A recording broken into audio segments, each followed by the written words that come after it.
Aujourd'hui, on va parler du magicien Dynamo, que je vous invite à aller voir sur YouTube. C'est un magicien américain très connu qui fait ses tours de magie en pleine rue devant les passants. Mais les millions de vues qu'il cumule sur internet sont plus causées par la réaction des spectateurs urbains que par le tour en lui-même. Quand il finit le tour, c'est tellement exceptionnel que les gens courent dans la rue et les femmes sont affolées. C'est très impressionnant et on comprend leur réaction. Imaginez maintenant que demain, ce fameux Dynamo fasse une vidéo en direct sur le net menaçant Vladimir Poutine d'arrêter son invasion en Ukraine. Sinon, le vendredi 31 janvier 2025 à 12h13 exactement, une météorite s'écraserait sur Moscou et ferait 21 332 morts exactement. Que s'il persiste, à 17h43 de ce même vendredi, la foudre frapperait directement le Kremlin et 12 gardes du corps mourraient sur le coup. Bien évidemment, personne ne va le prendre au sérieux. Et imaginez maintenant que tout cela se produise exactement comme Dynamo l'avait prédit. La météorite s'écrase, fait 21 332 morts exactement, et à 17h43, l'éclair frappe le Kremlin et les 12 hommes sont foudroyés. Est-ce qu'une personne saine de corps et d'esprit pourrait ne serait-ce que penser que le président russe continuerait son invasion? Une météorite, la foudre, ce ne sont pas des choses qui puissent être manigancées, manipulées ou trafiquées. Ce sont des phénomènes météorologiques incontrôlables par l'homme. Mais alors si nous sommes tous d'accord pour dire que Vladimir Poutine va non seulement arrêter son offensive, mais va se mettre à genoux devant Dynamo, comment peut-on croire l'histoire des 10 plaies complètement surnaturelles? Le Nil qui se transforme en sang. Vraiment. Vous savez quelle taille fait le Nil? 6650 km. 85 milliards de mètres cubes. Et on nous raconte que cette immensité va comme par magie devenir un amas de plasma et de cellules sanguines et tout le monde trouve ça normal. Mais rien que l'odeur d'autant de mètres cubes de sang aurait exterminé toute la végétation et sûrement tous les êtres vivants du continent africain. Rien que par l'odeur. Mais apparemment tout va bien, personne en Égypte n'est impressionné, et le texte nous dit Oyavo el beito velo chat libo gamlazot. Pharaon rentre chez lui et ne fait pas forcément attention à cette histoire. On nous prend vraiment pour des fous. Puis, des grenouilles géantes qui débarquent comme ça de nulle part, des boules de feu qui tombent du ciel, le soleil qui s'éteint en plein jour, la mer qui s'ouvre, et Pharaon qui reste de marbre. C'est formidable tout ça, mais c'est surtout complètement, mais alors complètement faux. Alors on a bien ri maintenant, et on va passer aux choses sérieuses. Les Chachamim vont bien nous expliquer ce que les producteurs hollywoodiens n'ont jamais compris. Évidemment que les cataclysmes qui se sont abattus sur l'Égypte n'avaient pas une apparence surnaturelle, sinon il n'y aurait plus eu de place pour le libre arbitre des Égyptiens. Évidemment que celui qui a vécu cette époque n'avait pratiquement aucune raison de croire que ces phénomènes étaient miraculeux, mais uniquement un enchaînement successif logique et rationnellement explicable. Alors encore une fois, je sais que je risque de choquer, et c'est pour cela que je prends toujours le soin de rapporter toutes les références pour que vous puissiez les vérifier par vous-même. Et on commence par le sang. Eh bien non! Le Nil ne s'est jamais transformé en sang. Le Da'at Zekenim, chapitre 7, verset 18, rapporté par le Rabbi de Lubavitch dans son Dvar Malchut sur la paracha de Korach, nous explique. Le Nil a pourri. Il est devenu boueux. Waiv Ash Hayeor. De quelle manière? Par la mort soudaine des poissons.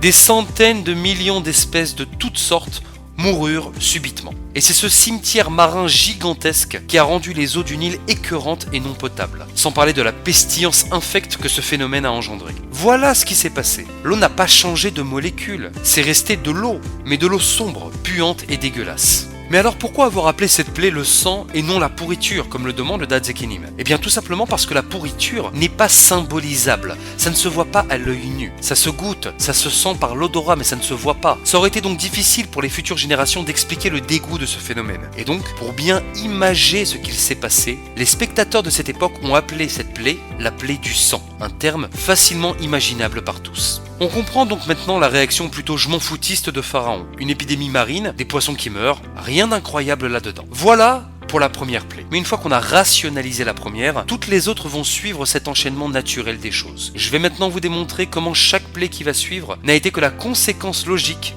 de celle qui la précède. Plaie numéro 2, la Tzfardéa. Ah, qu'est-ce que c'est la Tzfardéa? On la traduit souvent comme Rashi par la grenouille. Mais Rashi nous rapporte aussi le Midrash qui parle d'un énorme animal marin sorti de l'eau et qui, en ouvrant la gueule, laissa s'échapper une multitude de petits de la même espèce. Alors, un énorme animal vivant dans le Nil et qui porterait des petits dans sa gueule, à l'époque de National Geographic, on sait très bien de quel animal on parle. Rabbi Avram Eben Ezra, chapitre 7, verset 27, nous dit que cet animal était un prédateur, un mashrit, comme il l'appelle. Et là, Ibn Ezra nous dit que la majorité des commentateurs appellent cet animal en arabe Al-Timsah. Petite recherche sur Google donc, Al-Timsah ne se prononce plus de cette manière aujourd'hui. On dit Timsahon. Et c'est quoi le Timsahon en arabe? C'est cet énorme animal qui se cache dans le Nil pour chasser les hommes, nous dit Ibn Ezra. Nous l'avons maintenant tous deviné. La Tzfardéa, c'est le crocodile du Nil. Et oui, ça fait maintenant une semaine que le Nil n'est plus comestible pour les prédateurs marins. Donc, ils sortent du Nil affamés et dévorent les autochtones. Et étant donné que le crocodile du Nil était vénéré comme un dieu à cette époque, il n'était pas pour chasser comme aujourd'hui pour en faire des sacs à main. Par conséquent, ils étaient bien plus nombreux qu'aujourd'hui. Imaginez le carnage, des centaines de milliers de reptiles de 6 mètres de long, affamés et déchaînés qui se retrouvent en plein centre-ville. Mais alors pourquoi Rachid nous parle-t-il de grenouilles? Il y a 2 raisons possibles à cela. La première raison, elle est contextuelle. Rachid, notre maître, a vécu il y a 1000 ans en France. Il n'a jamais vu de crocodile de sa vie. Il ne sait pas à quoi ça ressemble. D'ailleurs, lorsque la Torah parle du tanim, Rachid le traduit par serpent. Quand Rachid demande à ses professeurs à quoi ressemblait la tzfardéa, le seul descriptif qu'il reçoit, c'est un animal marin de couleur verte. Et le seul animal dans l'entourage de Rachid qui respecte ces critères, c'est la grenouille. La deuxième raison pour laquelle Rachid traduit par une grenouille, c'est une raison morale. Elle fait allusion au coassement de la grenouille, mais c'est pas le sujet du cours, on en reviendra plus tard. On comprend maintenant plusieurs choses. D'abord, on saisit en quoi cette plaie était si terrible. Un crocodile du Nil, c'est pas un gentil crapaud. Et on comprend aussi pourquoi Pharaon n'est pas convaincu. Car après que le Nil soit devenu invivable, il était évident que les crocodiles n'allaient pas se laisser mourir de faim. Et maintenant, on passe à la troisième plaie. La Torah nous donne des détails apparemment superflus. Et les tzfardéim moururent dans les maisons, dans les cours et dans les champs. Alors, les gens les empilèrent les uns sur les autres et la terre se mit à pourrir. Et c'est alors que la Torah dit et les poux et les puces surgirent. Et oui, maintenant qu'on a compris que les tzfardéim étaient des crocodiles et qu'ils sont arrivés jusqu'au centre-ville pour se nourrir, la chaleur insoutenable de l'Égypte combinée au manque d'eau va les faire suffoquer. Très vite, on s'aperçoit que les crocodiles tombent comme des mouches et il fallait maintenant faire des tas empilés les uns sur les autres. Mais vous savez combien ça pèse un crocodile? Ça peut aller jusqu'à 750 kg. Il fallait donc au moins 10 hommes adultes pour en porter un seul et cela durait des heures. Vous avez déjà vu à quoi ressemble le cadavre d'une girafe ou d'un gnou en pleine savane quelques heures après son agonie? La chaleur africaine est telle qu'on n'arrive même plus à reconnaître le corps rempli de mouches et de larves. Alors imaginez cela maintenant multiplié par des millions. Imaginez le taux de vers et de moucherons dans l'air égyptien. Mais qu'est-ce qui se passe lorsque l'homme est en contact avec des cadavres pesant des tonnes de viande morte et avariée, remplis de larves et de mouches? Eh ben oui, comme le dit la Torah, Wativ Ash Haaretz. Tout le pays fut rempli de pourriture, de puces et de poux.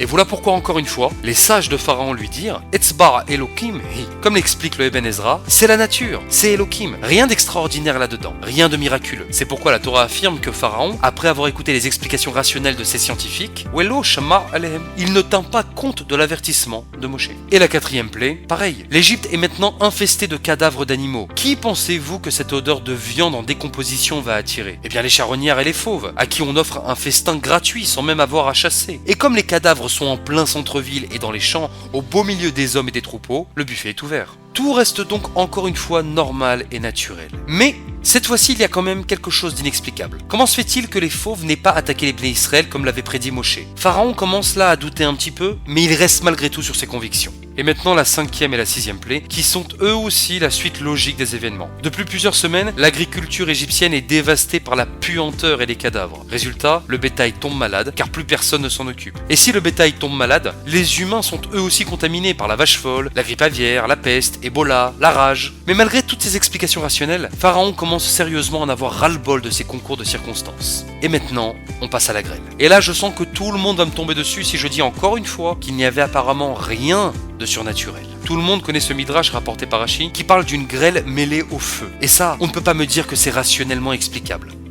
Eh ben si. Rabbi Ovadia Sforno, chapitre 9, verset 23, explique tout simplement que la chaleur du climat égyptien et le vent chaud, en frottant violemment contre la grêle qui tombait à toute vitesse comme une météorite, ont provoqué des incendies. La friction entre ces grêlons projetés à toute vitesse et l'atmosphère sèche d'Afrique aurait donc déclenché ce phénomène tout à fait naturel. Le Ramban, chapitre 9, verset 18, nous dit d'ailleurs que cette grêle était déjà tombée auparavant sur Sodome et qu'elle retombera plus tard à l'époque de Yehoshua lors de la conquête d'Israël. Les fameux Avanim Gedolot qui tombaient sur les Cananéens. Alors que faire de ce midrash qui semble nous parler d'un phénomène hors du commun qui ne se serait jamais reproduit ailleurs? Le Ramban conclut que ce midrash reste incompris et secret. L'unique étrangeté de cette plaie, c'est que l'Égypte est une région où il ne pleut pratiquement jamais. Voir soudainement apparaître une tempête de grêle, c'est quand même un sacré coup du sort. Mais statistiquement, ça reste probable. Et voilà, on en a fini avec les 7 premières plaies pour le moment. C'est pour cela que Pharaon n'a pas fait Teshuva. Il n'a pas réussi à interpréter ce qui lui arrivait. Exactement comme nous, dans nos vies de tous les jours. On s'imagine quoi? Qu'un jour le Tout-Puissant va se révéler à nous pour nous dire de manière claire et limpide ce que nous devons faire? Mais pas du tout. C'est pas comme ça qu'il s'adresse à nous. C'est chaque jour, dans notre quotidien, nos soucis à la banque, les chèques retournés impayés, les crédits non remboursés, les mêmes disputes qui reviennent sans arrêt avec nos conjoints, les mêmes prises de tête avec nos enfants ou notre belle famille. La vie nous parle tous les jours, sans avoir besoin de chambouler la nature. Parce que Akadosh Baruch Hu, comme nous l'enseigne le Sforno, il aime la nature, puisqu'il l'a créée. Il n'a pas envie d'avoir besoin de la modifier. D'ailleurs, la nature porte même l'un de ses noms, le nom Elohim. Bouleverser la nature, ça serait comme dire que le nom Elohim est un mauvais nom, Chas v'Shalom. Mais non, bien au contraire, elle est magnifique, la nature de Dieu. Et c'est à nous de la contempler, d'en extraire les messages qu'elle contient pour nous permettre de devenir la meilleure version de nous-mêmes.